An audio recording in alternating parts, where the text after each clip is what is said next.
Cuando alguno es tentado, no diga que es tentado de parte de Dios, porque Dios no puede ser tentado por el mal, ni Él tienta a nadie, sino que cada uno es tentado cuando de su propia concupiscencia es atraído y seducido. Entonces la concupiscencia, después que ha concebido, da a luz el pecado, y el pecado, siendo consumado, da a luz la muerte. Santiago 1, 13 al 15.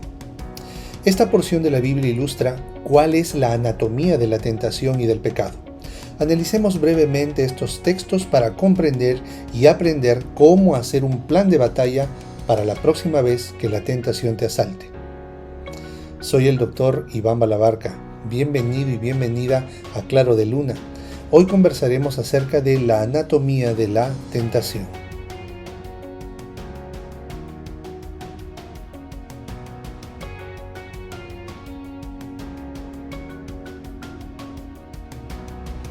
Veamos algunas frases que nos dejó el versículo que estamos analizando. Cuando alguno es tentado, es decir, puesto a prueba, la tentación llegará con toda seguridad. Muchos, luego que han caído y se han arrepentido, han alcanzado la paz del perdón del Señor. Pero al pasar los días se han confiado de que esto no será nuevamente, es decir, de que la tentación no llegará de nuevo, por lo que bajaron la guardia y al llegar la tentación otra vez han vuelto a caer. No diga que es tentado de parte de Dios. La primera reacción del corazón del hombre es la de atribuir la culpa a Dios por lo malo que pueda estar pasando. Surgen expresiones como ¿por qué me hiciste así? Si Dios sabía que sería así, ¿por qué lo permitió? Una vez alguien dijo, el mayor logro del diablo es haber hecho creer a la gente que él mismo no existe. Entonces el primer pensamiento por lo general es culpar a Dios. Pero el texto que estamos examinando nos dice que no lo hagamos. Porque Dios no puede ser tentado por el mal, ni Él tienta a nadie. Dios no cae en las artimañas del diablo, ni Dios usa las estratagemas del mal. No olvides que cualquier dolor, cualquier decepción, cualquier acto contra ti es provocado por el enemigo de Dios. La gran labor de Dios es que puede llevarte en paz en medio de la tormenta que el enemigo provoque. No te dejará sola, no te dejará solo, sino que cada uno es tentado cuando de su propia concupiscencia es atraído y seducido. Cada uno es probado por su propia concupiscencia. Esta palabra se puede traducir como anhelo, deseo, codicia, lascivia o pasión. La palabra lascivia tiene que ver con una conducta vergonzosa y chocante para la decencia pública. El versículo nos dice que cada uno es probado o tentado por su propia lascivia, por sus propios deseos desordenados e ingobernables. Por favor, vuelve a escuchar el video número 1 de esta serie. Luego, en el verso 15 aparece una escalera de degradación. La concupiscencia o deseos lascivos dan a luz pecado. Y este a su vez, hecho, da como resultado la muerte de la moral y las percepciones espirituales. La ciencia aún tiene mucho que descifrar sobre cómo funciona el cerebro. Sin embargo, se tienen algunas luces sobre cómo se van almacenando los pensamientos que dan a luz los hábitos. Cada vez que se repite una acción, se producen asociaciones psicológicas y reacciones neuroquímicas. Las células nerviosas tienen una parte llamada axón, que es la estructura de la célula que transporta los impulsos nerviosos. Son como los puentes entre el cuerpo y el núcleo de las células nerviosas. Allí, para facilitar que la información nerviosa llegue más rápido y hasta sin parar en ella, se producen unos botones de proteína que sirven para formar la sinapsis o comunicación fluida y fuerte entre dos neuronas o con las células musculares o las glándulas.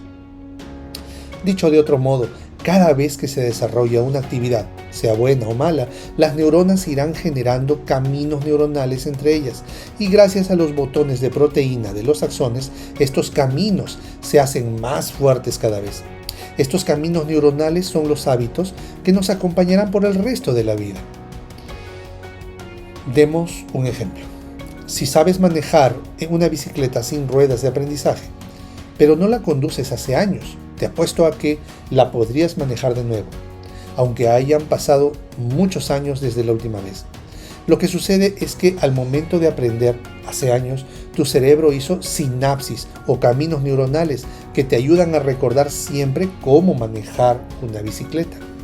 Esto se aplica a todos los actos habituales de tu vida, como por ejemplo el usar los utensilios para comer, el caminar, el hacer un ejercicio o los hábitos alimenticios, entre otras cosas. Sin embargo, también hacen recuerdo de ver la pornografía u otras actividades lascivas. Además, estas actividades por lo general están asociadas al placer, tenlo en cuenta. Un artista pinta cuadros porque le produce placer cuando los desarrolla y concluye. Un comerciante trabaja porque le agrada ver el proceso de generación de ingresos. Un pornógrafo ve pornografía porque siente placer. Entonces los hábitos se van formando cuando nos damos el permiso de repetir las acciones que queremos que nos den placer. Así surgen los hábitos que luego no se pueden romper, a menos que suceda un milagro. Vuelvo al ejemplo de la bicicleta. Si dejas de conducir bicicleta por años, no significa que olvidaste manejarla, sino que el hábito está allí, dormido, y puede resurgir sin problema en la ocasión adecuada. Un pornógrafo puede que haya pasado años sin que se exponga al material prohibido, pero no significa que esté libre necesariamente de la tentación, sino que debe no exponerse a ella. La cuestión es doble. No permitirse que se detonen los pensamientos que inician el ciclo sináptico y segundo, desarrollar nuevas fuentes de placer saludable. Esto exige muchas veces la ayuda de otras personas si es que el pornógrafo tiene locus de control externo, es decir, necesita ser motivado por otros para decidirse a cambiar. Por otro lado, hay otros que tienen locus de control interno, se motivan solos y deciden cambiar. Ambos, con locus de control interno o externo, le pueden poner todas las ganas para romper las cadenas. La pregunta es, ¿cuáles son los detonantes? ¿Cuáles son las situaciones que predisponen a darse licencia con la lascivia? Esto lo veremos en el siguiente episodio de Claro de Luna. Este es tu amigo, el Dr. Iván Balabarca. Si este video te ha sido de ayuda, por favor dale like, deja un comentario y compártelo con tus amigos. Diles que estamos produciendo esta serie de videos que serán de ayuda para ti y para tus seres amados. Dios te bendiga.